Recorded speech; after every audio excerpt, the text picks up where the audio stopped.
When the Chicago Bulls defeated the Brooklyn Nets last night, it was their fourth win in a row. And over the last stretch, we're starting to see back to old school attacking Coby White. We'll talk a little bit about that today, why Coby in attack mode is going to be important for this Bulls team for the rest of the way.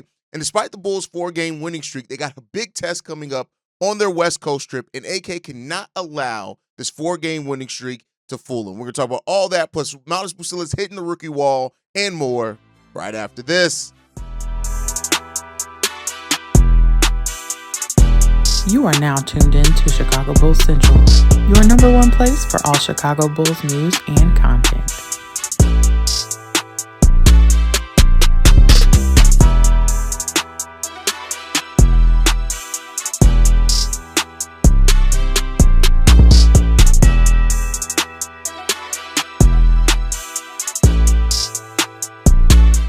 What's going on, Bulls fans? Welcome to another episode of Chicago Bulls Central, your number one spot for everything Chicago Bulls related. I'm the host there, Haize, but more importantly, you guys can follow the channel at Bulls Central Pod on every social media platform we happen to be on. With that said, let's go ahead and get into this content for today, y'all. And Coby had a big game last night, 31 points from Coby White. And Coby White has absolutely been killing it the month of March so far. And when you really look at it, Coby White is now on 7 straight games of scoring at least 20 points, which is really good. And when you break down the whys of this streak from Coby White, you start seeing that Coby is just getting back to being the Coby White that we saw last year and able to play more kind of in that realm. Over the course of March, I talked about his numbers, 29.3 points per game. He's doing that on 49% shooting. 34% shooting from three with five and a half rebounds, 3.5 assists per game as well. 1 steal per game. He is still having those 2.3 turnovers, but you gotta take the good with the bad with Coby.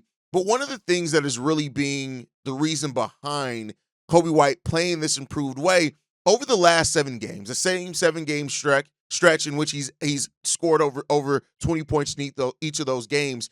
He's averaging 14.8 drives per game. Now, this is important for a couple of different reasons. Coby White, over the early part of the season, before Coby really started finding his rhythm, he was averaging less than 10 drives per game, right? Because Billy Donovan, and in this new offense, it really forced Coby White to be more of a jump shooter, right? And that's never been Coby White's game. Coby White has never been this Ben Gordon, Jamal Crawford type player, right? He's never really been that time. Here's more Jamal Crawford than Ben Gordon, right? Ben Gordon's like a player that can come in regardless of what else and where else he's been scoring. He can knock off threes. That's not Coby. Coby isn't a jump shooter. Coby's a scorer, right? And that there's a big difference between that. And so when Coby's allowed to be to go into attack mode a little more, it creates more opportunity both in his passing, right? His passing gets better over that stretch, but then also his ability to attack and get to the free throw line gets better, right? Coby White's somebody who on average gets to the free throw line about two and a half times a game for his career, right? Him and Josh Giddey both have not really been players that have gotten to the free throw line a whole lot in their careers. Coby averages 2.2 free throws per game. On this season, he's averaging 3.5 free throws per game, but that's seeing even more of an uptick. When you look at this stretch where Coby White's been playing out of his mind, he's averaging almost 5, a little over 5 free throws per game is what Coby White's averaging over this stretch. That's important, right? Because what that does is that even when your shot's not falling, if you're able to produce points from the free throw line, that's another way a scorer can get in rhythm. Off those 14.8 drives per game, right? Coby's getting to the free throw line over 2 times per game alone just off the drives, and he's hitting those free throws at almost a 90% clip, right? Which is really good. That's where you want Coby White to be at. And for example, over that same 7-game stretch, of course, minus yesterday, because Giddey didn't play, Josh Giddey is averaging 14.8 drives per game as well. So what's happening here? You're having 2 point guards, right? That neither one are the best shooters in the world, right? And they're both being in attack mode basically every time that they have an offensive possession, they're both attacking. So if you're looking at 2 players in Josh Giddey and Coby White for their teams respectively, are getting to the free throw line combined, are driving to the lane combined over 28 times per game, and then getting to the free throw line combined almost 7 times per game, that puts pressure on opposing defenses. Keep in mind, those aren't their overall number of free throws. That's just off drives alone. Josh Giddey's averaging 11.3 points off drives. Coby White's averaging over 10 points off drives as well. So that's again another that's getting to the free throw line almost 7 times. You're scoring that, right? You're getting almost combined from them almost 22 points off drives alone just from the 2 of those players as well. That's not even counting the assists that they're getting off drives. Josh Giddey's averaging over 2 assists off drives alone per game. Coby White's averaging about 1.5, right? So that's really good. That's a 2.8% assist ratio off drives for Coby, and an almost 12% assist ratio for Josh Giddey off drives per game. That's where this type of backcourt can be successful at. We know that they don't have the most seamless fit, right? And the three-point shooting kind of comes and goes for both these guys. Both these guys are scoring well from 3 right now. But if you have that, right? Again, like I've said before, even if you're not scoring in the mid-range, or you're not truly a 3-level scorer, if the defense has to play you for the drive, that makes you have to be guarded as if you're a 3-level scorer. And we're seeing the Bulls offense open up because of that. And Coby White, a player that's gone through major slumps this season, for him to get back into that rhythm and not fall so much for the jump shooting, that's a big part. I talked about it early this season, right? When we were talking about and trying to diagnose why Coby White was in such a slump. At that point in time, over 60% of his shots were coming off above the break threes and corner threes. And almost 50% of his shots were being assisted. Those numbers have come down tremendously. As of right now, 49% on the season, right? This isn't just the last, stretch or whatever, but per season, on the season, he's now down to 49% of his total shots coming above the break threes and corner threes. And on those, only 31% are assisted. So we're seeing a Coby White that's getting more back into what he likes to do, how he likes to score, and that's a really good thing to see as well. Over this recent stretch of games, almost 50% of Coby White's shots have come in the paint, right? Have come from 14 feet out to about 15 feet, 14.8 feet, right? That's where you want to see Coby White be at. Coby White isn't this jump 3-point shooter that some people seem to think Coby White is. Now, he can hit threes, and he can hit threes at crazy range when he is in rhythm, but you don't want to make Coby White a 3-point shooter.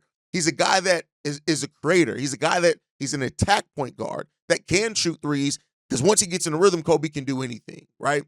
So that's what you like to continue to see for Coby White, man. The jump shot's coming down. That he's getting more to his floater. He's getting more to his layup. It's good to see that part from Coby White's game as well. And as long as Coby continues to play in a way that's more conducive to how he likes to play basketball, we're going to see a much better Coby White. I talked a little bit about this over on Locked On Bulls as well, right?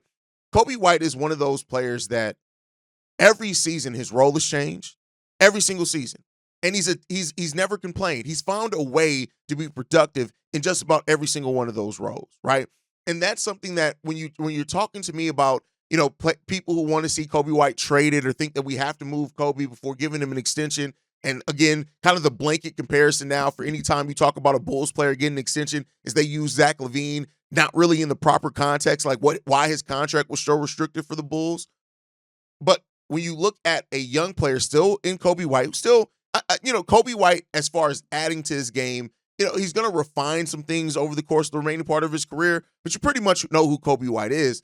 And Coby White can be hugely impactful and effective for you.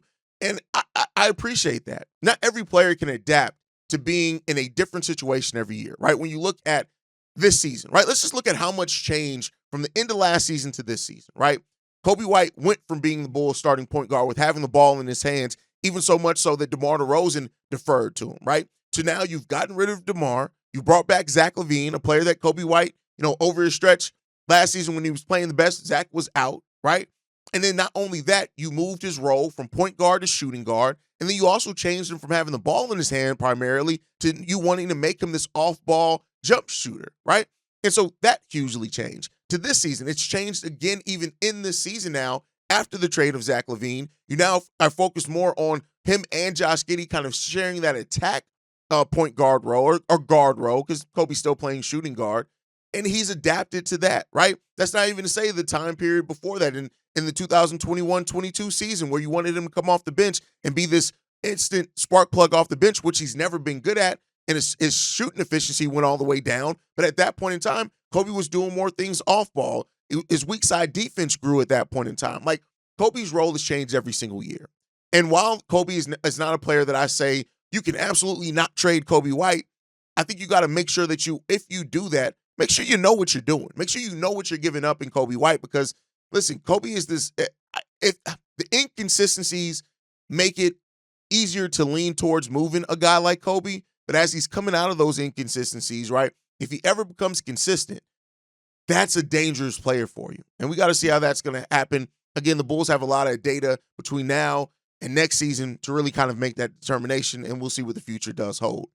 But the Bulls did have won 4 games in a row, right? Over this 4-game winning streak, the Chicago Bulls have beat the Magic, which have been struggling, the Miami Heat team, that's been struggling since the trade deadline without Jimmy Butler, and the Indiana Pacers team without Tyrese Halliburton or McConnell, and the Brooklyn Nets, who are the Brooklyn Nets despite beating us early in the season, right? And while this is nothing bad to the players, like I said on last night's post-game show, the Bulls players are doing what you want players to do. They're out there competing. That's the thing that's in their control. AK and Eversley, the Bulls front office, still has to be focused on improving this team. You cannot allow a 4-game winning streak against struggling teams completely change the direction and the plan that you have for this team, if you even have a plan, which is always got to be one of those questions around AK and Eversley. Do you even have a plan, right? But outside of that, you cannot allow this 4-game winning streak to deter you from what needs to happen. The Bulls need to improve this team drastically, right? Development is still a key in this team. Getting younger is still a key for where this team is right now. This upcoming West Coast road trip for the Chicago Bulls could be the reset that a lot of pro tankers, the Bulls may need, AK and Eversley may need, to kind of just remind the Bulls and everybody else where the Bulls really are in the pecking order. It's great. And that's why I said I'm not taking away from what the players have done. The players have played extremely well. The players have gone out there and put it all out on the court. They've played with tremendous heart. They've done all these things. And that's great to see from a young Bulls team, that you want to see these young players, what they have. You want to see them leave it all out on the court. That's great. No knock towards them. This is more towards the organization, right? You cannot allow, like I said with a player, you cannot allow a glimpse from a player to inform your full decision. You cannot allow this stretch, and I hope that they would not, of basketball against bad basketball teams completely deter you from where you are. No, this is not a Bulls team that's all of a sudden closer to being a playoff team. On the totality of the season, they competed against bad Eastern Conference teams. That's good, right? Because they're also a bad team. They've competed against teams that weren't just bad, right? They've been in competition. Look at the game against Golden State to the fourth quarter collapse. Look at the game against Minnesota. They were in that game for the majority of that game, right? This is a team that's competed against teams. They pushed New York into overtime, right? This is a team that has shown you, even against like playing with that heart and that connectiveness, they have some talent on this team. But the front office has to remember, this is still a team that still needs an influx of talent and a shot in the arm of talent drastically. When you look at this next stretch for the Chicago Bulls, this West Coast stretch is going to be tough. Over the next 2 weeks, the Bulls play 6 games in 10 days. 6 in 10, right? That is going to be already a grueling test for a team already. And that's something that you absolutely have to look at as well, right? The 6 games in 10 nights, hey, I'm going to be tired, right? Let me be clear. I'm going to be exhausted at the end of that, right? And the Bulls have 16 games left on the season. They're going to come out of this West Coast trip with 10 games left on the schedule. And when you look at the teams that they face, right? 3 of the top 5 teams in the Western Conference is who you're going to face over this stretch, right? This is going to be a really tough challenge for the Bulls. Now, I will say this. If you look at this Bulls West Coast trip, and the Bulls come out of this and they compete against these teams, we start off on Saturday against Houston. Then Utah, that's not really, it is what it is in Utah. Phoenix, it is what it is in Phoenix. Sacramento, that's going to be an interesting matchup because, of course, the Zach LaVine part of it. The Lakers playing some really great basketball right now. They've gotten themselves up to second team in the Western Conference. Denver, Jokic, MVP caliber season he's putting up. The Lakers again, then Dallas. We're not too worried about Dallas, right? That's a tough stretch for the Chicago Bulls. And oh, by the way, let's not forget They finish that off in OKC next Monday. Yeah, the Monday after next, on the 31st. That's an extremely tough stretch of games for the Chicago Bulls. Now they have an easy schedule to finish again, so they could make that up again, right? Because they finished the season against Toronto, Portland, Charlotte, Cleveland, which is tough, Miami, Washington, and Philly. Those are the Bulls' last 6 games, right? But these next 10 games are going to be a nice test for the Chicago Bulls and what they can do. And I think that's going to be fun as somebody who's enjoyed seeing this young team compete. I'm actually looking forward to them facing off against the best teams in the Western Conference, because that's going to be and tell you where you really sit, right? And if this team can come out of those games and be competitive, I'm not even talking about wins or losses, right? I want to see the process. Josh Giddey's traveling with the team on the 6-game road trip, so that's good, a good sign for Josh Giddey. But I want to see the process and how this Bulls team fares against those teams.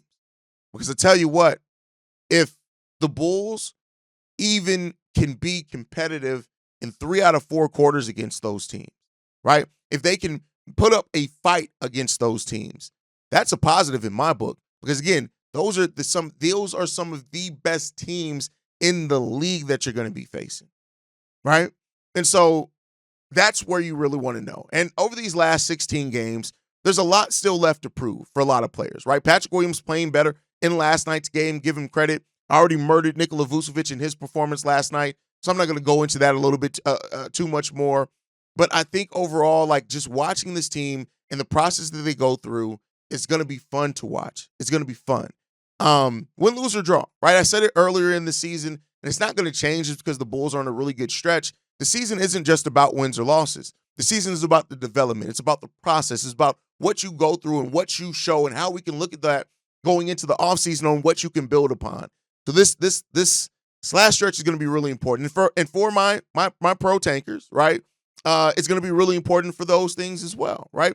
The Bulls right now, they don't necessarily have the best draft odds, right? We know that, right? They don't have the worst either. They have now dropped, which is what, many people are watching for, to the 10th worst record in the league, down from the 9th worst record in the league, which means that, they've dropped down. They had the 8th worst record in the league, where they had 26% chance at the at a top 4 pick and a 6% chance at the number 1 overall pick. They've dropped all the way down to 10th now. They have a 13.9% chance at a top 4 pick and a 3% chance at the number 1 overall pick. The Bulls are dropping in the lottery, but this West Coast trip could be the great equalizer for what the Chicago Bulls season is going to finish, how their lottery balls are going to finish, right? We're still going to be in the 10th seed. That's really unavoidable at this point. We're pretty much locked into that. But I think this West Coast trip is going to tell the Bulls a lot about where they are. And talk about a lot about where you are. The last topic of today, Matas Buzelis has hit a rookie wall. I think there's no way to overcome that. And it is what it is. It was going to happen. Matas Buzelis over the first 49 games of the season averaged only 13.9 points, right?